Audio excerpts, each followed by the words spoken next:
Hey friends, Elizabeth here, and I'm back with another monthly wrap up. April has come and gone, and honestly, May has also mostly come and gone. But I read 12 books in April, and while I have reviewed a number of them in other videos, and I'll probably try to be a little bit more brief or concise about those particular books in this video and direct you to the other pieces of content for a more in-depth review, I did read some books that I haven't talked about on my channel yet. So I kind of want to give you the rundown, the good, the bad, and the ugly. So without further ado, let's talk about the 12 books I read in April. The first book I finished in April was our book club pick for March, which was Sula by Toni Morrison. Technically, this is my first Toni Morrison because it's the first of hers that I finished. I have started and read half of Paradise, but then I got caught up with other things and it took too long. And when I got back, I just didn't remember enough of the first half to keep going. So I've had to restart and I am making progress, but that's been kind of a long-term project, apparently. But Sula, because it was our book club pick, I,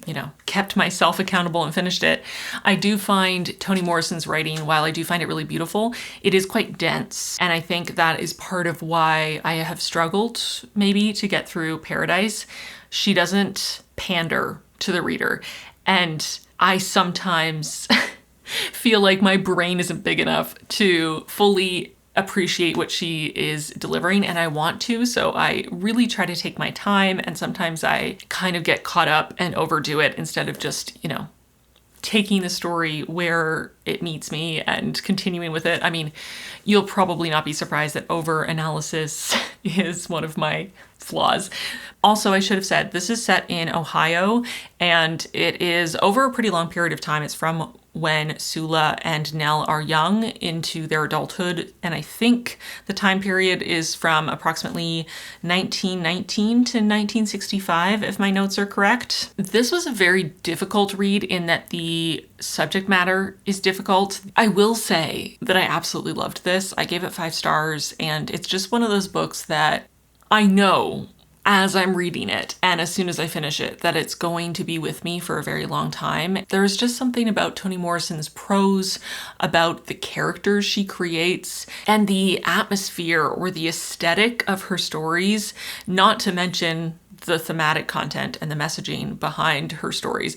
But there's just something so poignant and memorable and impactful about her work, the 1.5 books of hers that I've read, and I really, really loved this. This is full of complicated, morally gray characters. Sula, the titular character, is pretty unlikable for a lot of people, at least according to our book club, but she feels very real. She is very nuanced, complex. Her relationships are fascinating. Her identity and the ways that she interacts with her family and her friends and romantic partners and her role as a woman in society and the expectations of her. There's just so much to her that makes her absolutely fascinating to focus on as a protagonist. And though she at times makes decisions that I simply could not understand, or I wouldn't have made the same choices, you can see how she would maybe get to that point. Nothing is out of left field, I guess,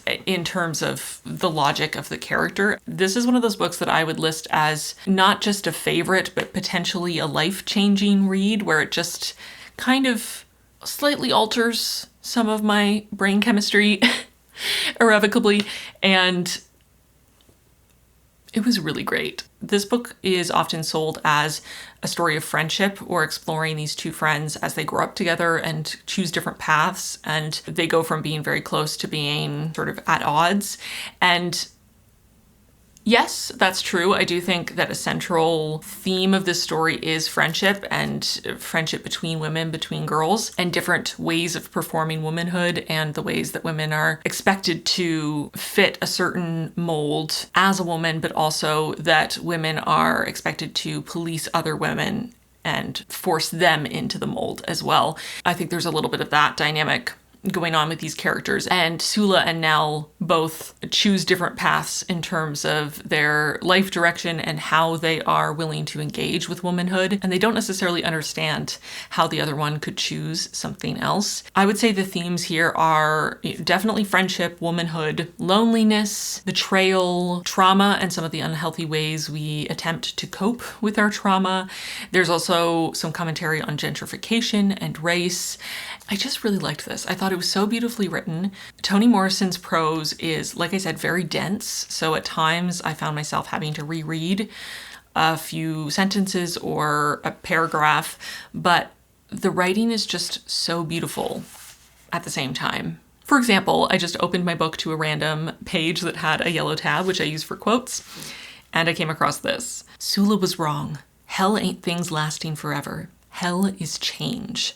Not only did men leave and children grow up and die, but even the misery didn't last. One day she wouldn't even have that. This very grief that had twisted her into a curve on the floor and flayed her would be gone. She would lose that, too. I love Toni Morrison's style.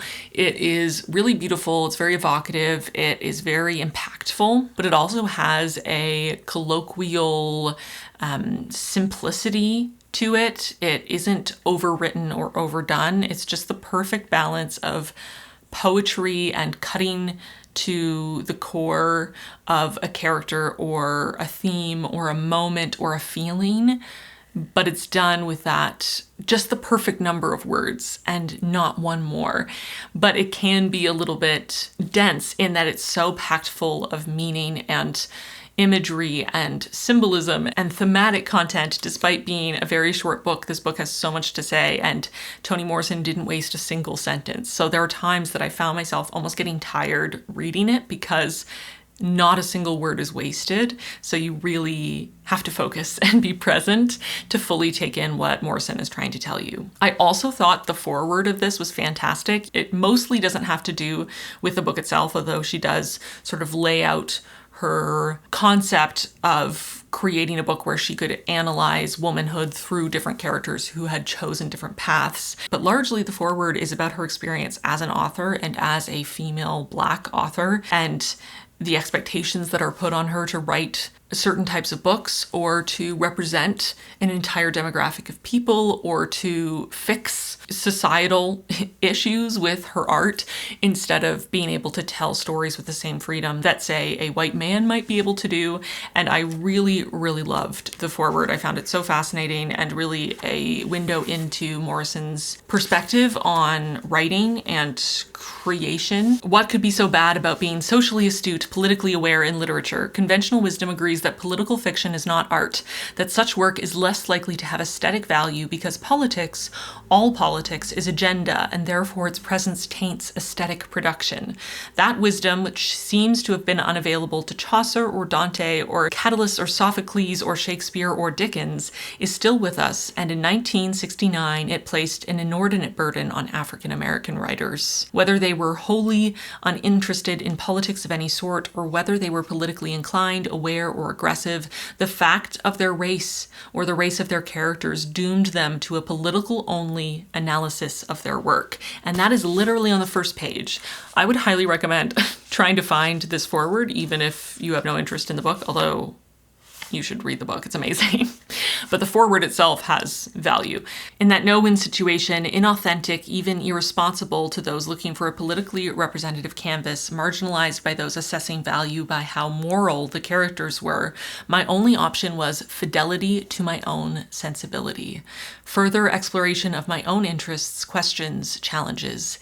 And since my sensibility was highly political and passionately aesthetic, it would unapologetically inform the work I did.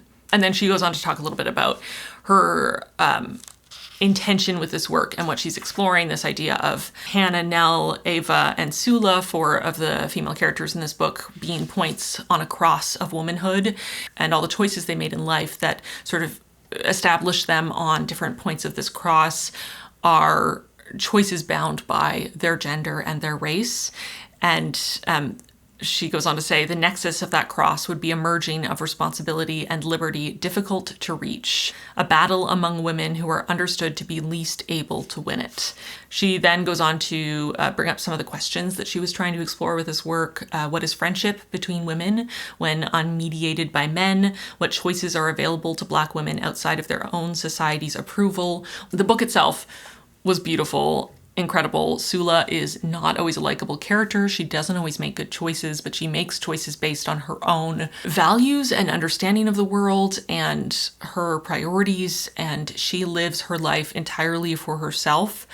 kind of regardless of the expectations put on her by society at large, but also her small community based on her womanhood and her Blackness. She does not live for other people, she lives for herself. And comparing and contrasting her experience of womanhood and her choices with some of the other female characters, like Nell, her best friend, but also Ava and Hannah, you can really get an interesting sense of who Sula is. There are so many layers to this work, and I really loved having this as a book club pick and being able to really dive in to the symbolism and the specific word choice and the themes and these characters and all of their tiny little choices and the ways that they learned from the women in their lives and then made different choices based on how they were raised and, you know, trying to get closer or further away from their female role models. And I will add that while this is a book about friendship and there is never any overt indication of anything more than a friendship, but a very close and maybe codependent relationship and friendship between Sula and Nell, there are quite a few indications of or undertones or metaphors throughout that hint at a potentially more romantic or even sexual attraction or connection between the characters. And I have seen quite a few people pick up on that and discuss the sapphic undertones of the book. So that is something to kind of dive into and explore with this book as well. I think one of my favorite things about this book is that the central relationship between Sula and Nell is so layered, so complex, so rich in history and intimacy that it is not easily defined. It sort of transcends labels. It may be platonic, it may be romantic, it may be sexual, it may be familial, it may be all of the above in different ways, in different aspects of their relationship. It is emotional, spiritual, intellectual. Their relationship is all of these things and is constantly in flux.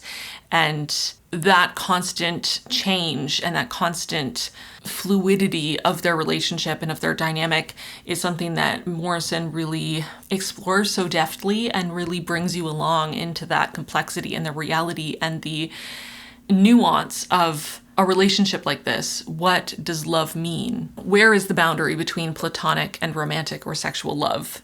Is there a boundary so much as a spectrum, you know?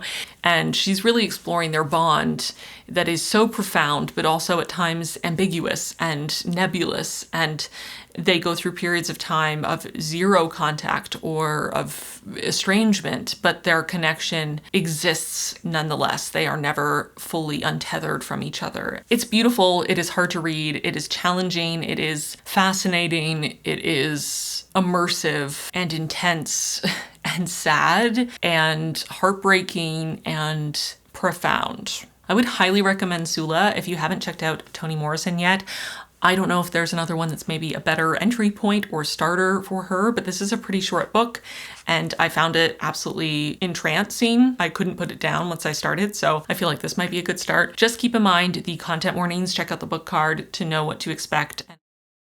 But I would highly recommend this, and I will definitely be reading, well, I'll be finishing Paradise, but I'll also be reading everything else Toni Morrison has ever written, because I have a feeling that she is going to become one of my favorite authors. There is something so incisive and poignant and visceral and real and raw, but also ephemeral and beautiful and dreamlike about some of the characters she creates or some of the conventions that she utilizes in her writing. Anyways, I've been talking for way too long about Sula. This was really, really, really good. 5 stars. Highly recommend. If you have read more Toni Morrison than I have, please let me know your favorites in the comments down below. What do you think I should check out next? Well, Paradise will be next. I'll finish that one, but what should I read after that? Because she has a lot of work, and from what I can tell, it's all amazing. So I would love to know what you think in terms of reading order or your personal favorites. Have you read Sula? Did you like it? This was a really great way to start the month. Okay.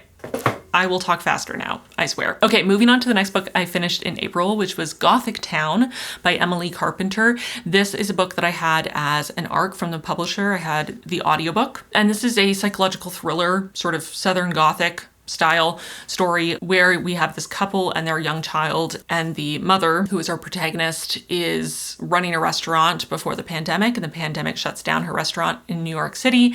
And then she gets this email telling her about this offer in this small southern town that if she comes, she can get a house for, I think it's $1, and she can have grants and things to start her own restaurant. They're really trying to rejuvenate their community, and they're inviting people to come and grow their population. And she and her husband decide that it sounds like a great idea, a fresh start. You know, they can actually have a lawn and she can have a restaurant again. But once they move out, things quickly start to get weird and creepy and concerning.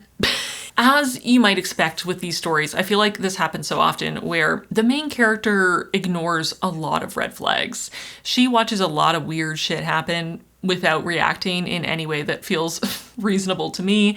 She does not ask as many questions as I personally would ask. She makes some really confusing and questionable choices and waits, in my opinion, way too long to make sure that her daughter is safe and maybe remove her daughter from the situation. There was a lot here that I struggled with. There's a scene where a character is exposing something or someone. I'm trying to be so vague. But anyways, they're in the protagonist's restaurant as they do this, and it's like a mic drop moment. Let me tell you about this thing. And then literally the whole room starts clapping, which I just started laughing because it just felt so cheesy. But anyway, this book was fine. I thought it was fine. I gave it 3 stars. I don't think I am who this book is for, and I think if I had been able to turn my brain off more and just enjoy the vibes, I would have had more fun with it. But I definitely was asking so many questions the whole time, not only about why the main character kept making terribly stupid decisions, but also just things that were coming up that didn't quite add up to me. I felt like there were a few plot holes and a few things that felt like quite a leap. And also, you know, our main character and her husband at the beginning are presented as an amazing couple. They love each other so much. They have great communication. He's actually a therapist, so they have really good communication. But then very quickly, as soon as they move, their communication completely falls apart and they do not talk to each other about anything or let each other know, you know, the different ways that they're investigating and trying to keep their family and their young daughter safe. They do not talk anymore. Both make decisions that endanger the other one or, you know, sort of work against the other person's goals because they don't know what the other person's goals are because they won't talk to each other, which I found infuriating. Neither my husband nor I are therapists, but we have infinitely better communication than this pair. Honestly, I wish I'd known. I don't remember there being any note in the blurb about her husband being a therapist, but maybe I should have done a deeper dive because I think I need to stop reading any books that have therapists in them, especially thrillers with therapists. Maybe it's only been 2 or 3 times that I've read a thriller with a therapist character, but every time the therapist has been so terrible at reading people or communicating that I truly question their professional capacity. And every time I just find it a little bit mind-boggling. So this one was fine. I think if you are into the like Southern Gothic vibe, if you like the idea of a really cozy, friendly, tight-knit, small town community where just something is off, you might like this book because it definitely has those vibes, and those were my favorite aspects of the book. But I found the main character pretty insufferable, I'm not gonna lie. I really got so frustrated so quickly with her absolutely horrifically terrible decisions. And again, her husband being the worst communicator of all time despite being a therapist, and both of them not seemingly prioritizing their daughter in any of this. So your mileage may vary. I think again, this could be really fun if you're just looking for a thriller with good vibes that's kind of fun and a good distraction for however many hours it takes you to read it. Maybe this will work for you, but I struggled with it. I struggled with it a little bit. Again, check out content warnings on my book card, but yeah, this was fine. It was fine. Cool vibes, you know, spooky atmosphere, not a lot of logic. past that point for me personally. Next up, I finished another arc, and this was another audiobook. This one is sort of sci-fi, fantasy, speculative fiction with a pretty heavy romance subplot. I believe the protagonist is around 20, but because of her species and their unique circumstances, she's actually not very old. She's only a couple years old. I both found the concept of this and the premise absolutely fascinating, and there were some aspects of this that I was really drawn in by, and I did find it pretty engaging all the way through. I did also struggle a little bit with the melodrama at times. There were a couple moments that I almost felt like they were pulled out of a different YA story, like a YA dystopia. All of a sudden there's a secret society, or there's an underground organization and an ancient man who is inexplicably drawn to our young protagonist. They're just some of those things that they've been done so much. They're so tropey. I find them a little silly most of the time. And I do think that some of the themes that this was exploring in terms of what it means to be human and what makes a monster and dehumanization and memory and identity and trauma kind of all wrapped up together, finding a purpose in life. And there's also sort of another side to this where the species of our protagonist are being oppressed by society in a variety of ways. So I definitely found the writing a little bit clunky and repetitive at times, but I did feel like it was a very engaging story, and I went through it very quickly, and I was curious what would happen next. I was pretty invested in the characters from pretty early on, especially our protagonist and her sort of brother figure. Didn't care really at all for the romance, but I didn't hate it. It was fine. It was just there. Basically, the premise here is that our protagonist, along with her brother and her sort of found family group, are all hushed, which are this new species, this new creature, where they are born fully formed out of the earth when someone dies, and they're carrying that person's greatest secret. And their purpose essentially is to find the person who needs to hear the secret and tell them the secret. And then as soon as they do that, they die and their existence is over. It's fascinating. It's a really interesting idea. The way that secrets are being exposed, the way that people have tried to get around this idea or to use the hushed for nefarious ends based on their nature, but then also the way that it explores for the hushed themselves how they feel about their purpose. Are they driven to complete their purpose? I mean, most of them are. They have this really strong instinct to tell their secret. But more than that, how do they feel when it comes to their free will, for their consciousness? Do they feel that this is the best thing they could do? Do they feel that it is important for them to share this? Do they feel it is too big of a burden to live with, holding on to this secret or this trauma?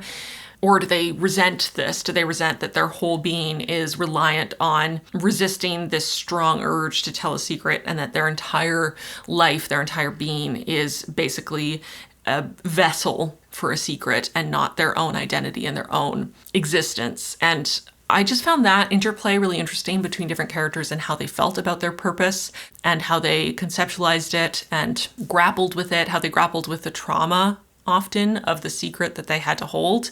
I thought it was a really interesting premise. Again, the execution wasn't 100% to my taste, and there were definitely aspects of the story that I rolled my eyes at or thought were a little bit silly, but the premise itself, this concept, and some of the ideas that it brings up, some of the thought experiments and the discussions and the themes that are being explored, again, with these ideas of memory and identity and purpose and honesty and humanity, I just found the premise so fascinating that it kind of made up for some of the things that I didn't love about it, and I had a pretty good time with it and found it quite thought-provoking. So maybe check it out if this sounds interesting to you. It's sort of a play on the idea of your secrets die with you. I do think there are, again, some aspects of the story that felt a little over the top, a little melodramatic, felt like they were pulled from other YA, sci-fi, or fantasy stories and kind of shoehorned in. I feel like at times this was trying to do too many different things, but I still liked it. So I gave it 3 stars, not entirely for me, but a really interesting concept.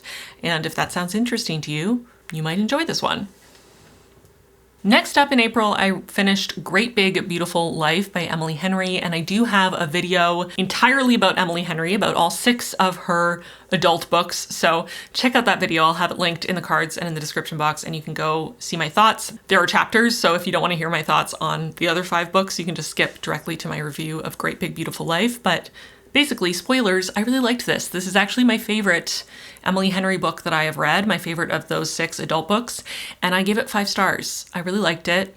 I really connected both to Alice, the protagonist, and the contemporary story, and the love story between her and Hayden, but also just her kind of personal growth and her transition period, her grief, and her complicated relationship with her mother and how that progresses throughout the narrative. But also, I really loved Margaret as a character, and I loved getting snippets and vignettes of her lived experience, of her story, and I really connected to several aspects of her story, especially her relationship with her sister. I found that storyline really interesting, very emotional and complicated and fascinating. So I really liked this one. I am seeing such mixed reactions to it, just like every Emily Henry book ever.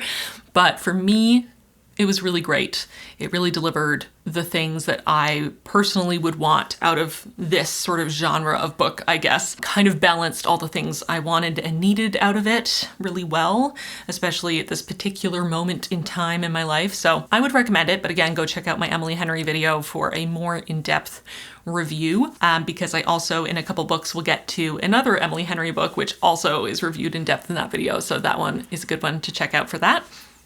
Next up was actually a reread, which was Babel by R.F. Kuang. I read this book shortly after it came out, I think, maybe a couple months after it came out, but it was our buddy read pick for the first quarter of 2025. So I reread it for that, and I gave it 3 stars the first time. I gave it 3 stars again this time. I think there are aspects of it that I appreciated more the second time around, but my criticisms the first time around and the things that didn't quite work for me, mostly in the execution, sort of continued to hinder a higher rating, I guess. Anyway, I don't want to get too into it because I feel like this book has been talked about ad nauseum. I have talked about it already a few times. Basically, I love the concept. I love the magic system. I love the idea of exploring the various themes through this premise of magic that comes through the tension between 2 similar words in a different language that don't quite mean exactly the same thing, because that's sort of a special interest of mine. I really love the nuances and the subtle shifts of meaning between words in different languages, just the complexity of translation, I guess. But I felt like not only was that not focused on as much as I had hoped going into it the first time, and also the second time, I would have loved more of that magic system, but also just more focus on the translation and that difference in meaning.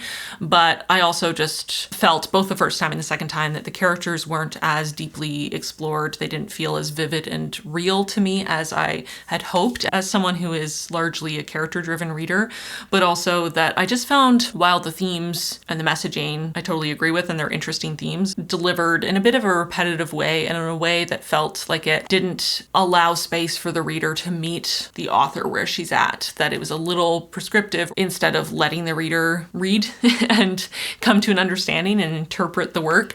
It wasn't so confusing or nebulous or wrapped in metaphor that your average reader couldn't understand the themes and the messaging being explored, but it felt like R.F. Kuang wasn't willing to allow any chance for someone to miss a reference or to misunderstand what was being said. And I found that a bit tiresome because it is a very long book and it's just one of my pet peeves, I guess, when I feel like an author doesn't necessarily respect my intelligence or think that I can understand what they're getting at and engage with the work. So some of the execution things were not my favorite first time or second time around, but really amazing concept, nice writing style, engaging plot line. Definitely worth a read if you haven't checked it out. There's a reason why it is such a popular book and so many people talk about it and love it. It's just not my ultimate all-time favorite. Next up, I read Bringer of Dust by J.M. Miro. This is book 2 in the Talents trilogy. Ordinary Monsters is the first book. I read this for my continuing on in series that I gave 5 stars video, so check out that reading vlog if you missed it. I go into way more detail in my review there, so definitely check that out, especially if you want any spoilers, since I have those there clearly marked. Very briefly, I really liked this. I give it 4 stars.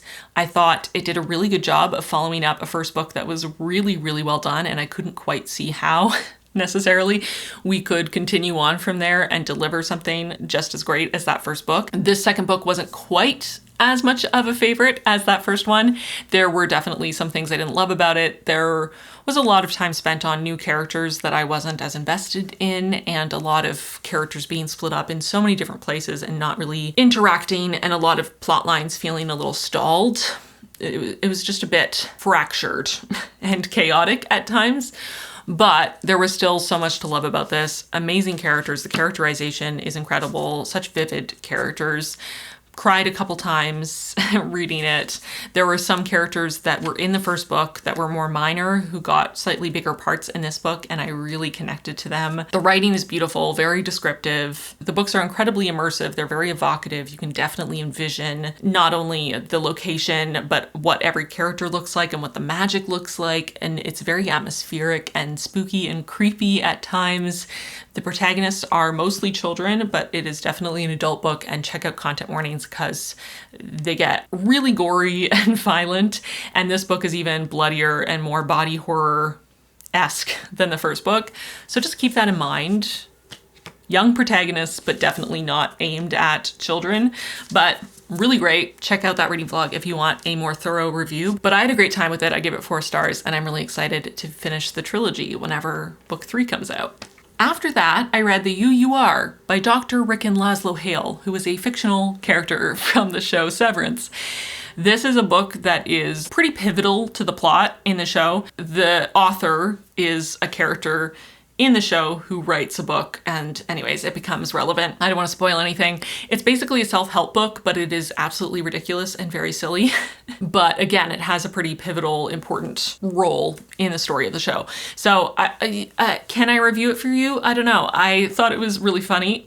It gave me some more background for some of the events of the show. It gave me more background on the character and some of the other characters in the show. I found it pretty entertaining. It was a very quick read. It's, I think, just 8 chapters and it's pretty short, but I had a really fun time with it. If you've watched Severance, I would recommend it. It was available for free from Apple Books, both as ebook and audiobook, so grab it if you're interested. But I did plan on making a video essay about it, and I have written the script, but I have not filmed it yet. And now I feel like it's been too long and I'm not sure people care about Severance anymore. So let me know, would you want a video essay on basically the way that the U.U.R. started a revolution on the show? Because I have thoughts, but I might have left it too long. Sometimes you have to strike while the iron is hot, and unfortunately, too many life things were lifing in the last month for me to do that. So anyway, let me know if you watched Severance and you enjoyed it. Check out this excerpt, but also let me know if you would want a video essay, because all I have to do is film and edit it, but that is a lot of work. So if people aren't interested, maybe I should cut my losses and focus on other things. But anyway, I found it really funny, so check it out if that is relevant to you. Next up in April, I read Beach Read by Emily Henry, also reviewed much more in depth in my Emily Henry video, so check that out. I didn't love this. I gave it 2 stars. I didn't have a good time with it. I didn't really like January. I didn't really like Gus. I wasn't really on board for their relationship. I found the story itself pretty boring. Not a lot happens. It's pretty repetitive. A lot of the humor just wasn't my kind of humor. I didn't find it very funny. It wasn't for me. So that is the very brief, the very concise review of Beach Read. I gave it 2 stars. It's sort of literary fiction, contemporary fiction, women's lit, but also romance. It's pretty depressing because January is grieving and she's not doing great. The cover and the title are very misleading because it is not really a beach read and it is not light and fluffy, but lots of people love this book, so it really depends. Again, check out my Emily Henry video for way more in-depth reviews of this and Great Big Beautiful Life, but also the other 4 of her adult books, and also my analysis of why her books are so polarizing, if that's interesting to you, because I had a variety of theories, but not for me, not my cup of tea, not my least favorite Emily Henry, but definitely not my favorite. Next up, I read The House of Saints by Derek Kungskin. This is book 2 in a sci-fi duology, the Venus Ascendant series. It was great.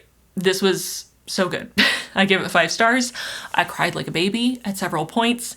This is an amazing duology. If you are a fan of sci-fi, if you're a fan of hard sci-fi, what are you doing? Go read this series. It is so underappreciated. It is not talked about enough. I think it is fantastic for so many reasons. The characterization, the writing is beautiful. The themes, the exploration of grief and family and love and loss. The world building is impeccable. The atmosphere, both in terms of the literary meaning of atmosphere, but also the literal atmosphere of Venus, where this takes place, the cultural aspects, the sort of spiritual, religious implications or influences of living in the atmosphere of Venus and what that means for their superstitions and their culture, fighting for what they believe in, found family and literal family, love and discovery and science and the beauty of the natural world, and just so many, it's so good. It's so good. There's a trans character who's my absolute favorite character in this series. She is amazing. Her journey is incredible. She as a character is amazing, but also the way that her journey is mirrored by other aspects of the story is so good. I already raved about it in my reading vlog, so check that out. Again, continuing on in series that I've given 5 stars to get an even more in-depth review, including spoilers if you happen to have read this series. This is really good. If you're a sci-fi fan, please read this series. You will not regret it. It is amazing. Next up, I read 2 books in a fantasy series, book 1 and 2. I had book 2 from NetGalley, so I decided to grab book 1 first, so I had context for what was happening in the series. And this was good, but not totally my cup of tea, or I'm not exactly the audience for this series. I gave both the first and the second installment 3 stars. So book 1 is The Invisible College and book 2 is The Violence of Sound, both by Jeff Wheeler. And the idea here is that this is a world with magic where there's this species of alien, essentially, who came to Earth millennia ago. They wake up once every 100 years or something, or hundreds of years. And when they wake up, their main goal is just to kill as much of humanity as possible. And then they go to sleep again for a long period of time. And humans have developed some magic based on things that they have learned from the Acer, and their magic is largely based on music and sound. And the magic system is interesting. I feel like as much as the plot is so intertwined with this magic, and our protagonists are both very heavily involved with the study of this magic, we really don't dive in as much into the nitty-gritty of the magic system and the mechanics of it as I personally would like.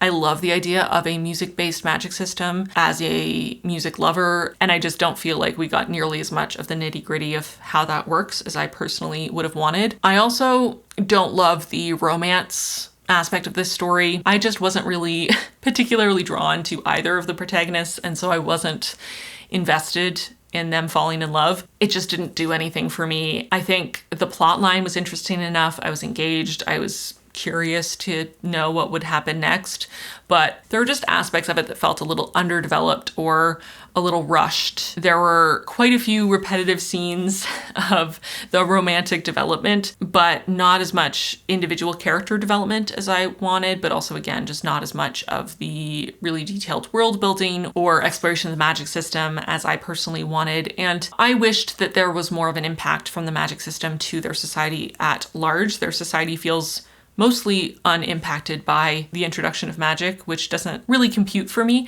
especially because this magic not only is music-based, but also relies on the sentience of animals of a variety of types, including insects. And there is this understanding that a lot of their magics only happen because of the willingness of the consciousness of an animal to help out, and sort of an acknowledgement of the sentience of a variety of types of animals.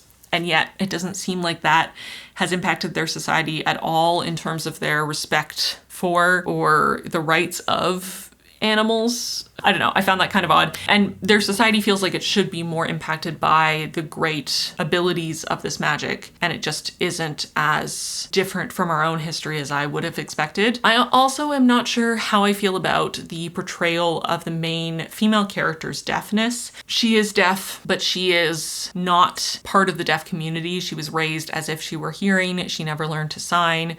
She doesn't know any other deaf people. She reads lips so well that she can follow conversations in real time. A lot of people can't even tell that she is deaf, and she spends a lot of the books sort of opining her fate in life and wanting to learn magic despite there being no evidence of any deaf people ever learning the magic, because music and pitch is so important. And I'm not deaf, and I'm not hard of hearing. I can't speak definitively to the representation, but it just felt a little maybe underbaked again. And I kind of felt like that about the whole duology. I feel like with more time and more development and maybe more sensitivity readers and maybe adjustments and a little more depth into the characterization and the world and the magic and the plot, this could have turned into something really fantastic, but it just feels almost more like a draft to me. Or maybe it's just, again, not quite delivering what I wanted out of it. And, you know, we're just a mismatch where I'm not the right audience for this book and other people are. But anyway, I thought both were interesting. I gave both 3 stars, but I don't really necessarily have any interest in continuing in the series, despite the cliffhanger ending of book 2, which kind of annoyed me, but I'm fine to move on from it now. But if that magic system sounds really interesting to you, maybe check it out. It definitely had some intriguing moments and was fun enough to read in the moment, I would say. And then the final book I read in April is also in my continuing on in 5-star series video, which is Bookshops Bonedust by Travis Baldree. This is book 2 after Legends and Lattes, which is one of my favorite fantasy books, a lovely cozy fantasy, and this is also cozy fantasy. It took me a while to get into this one, but once I was in it, and I really loved it. I love Viv as a protagonist. I loved the new characters in this one. Fern, love ya. Love Satchel, had a really good time with it, very cozy vibes, not quite as perfectly a combination of lots of things I love in one thing and like so amazingly cozy and beautiful and wonderful as Legends and Lattes. It didn't quite reach that same pinnacle for me, but an amazing follow-up. Technically a prequel. Very, very cozy, great characters. Definitely a bit of a vacation from the world to read this one. Comforting and cozy and safe and warm and lovely, which I needed. So I was glad to read this. Gave it 5 stars. Again, I go into way more detail in that reading vlog, so you can check it out if you want even more thoughts, but I'm very excited to hear that there's going to be a 3rd book in this series, because I read a lot of books with very dark themes, and sometimes I need books that are just cozy and comforting, and everyone is going to be safe. So I enjoyed this. 5 stars for Bookshops Bonedust, and those are all 12 of the books I read in April. My average rating for the month was 3.75. Honestly, that's higher than I expected. That's not bad. It was a bit of a mixed bag, but most of the books I didn't love were books that I didn't hate. I just didn't, they weren't quite for me, you know, or they didn't deliver what I had hoped for from the book, or there was a bit of a mismatch with my expectations and what the book actually was, but nothing absolutely horrifically terrible, which is nice. That's a nice change of pace from some of the earlier months this year. Anyways, I feel like I've been talking for ages, so I'm gonna go. Thank you for watching this wrap up. If you enjoyed it, give it a like and subscribe if you haven't already, and I'll see you really soon in my next one. Bye, friends.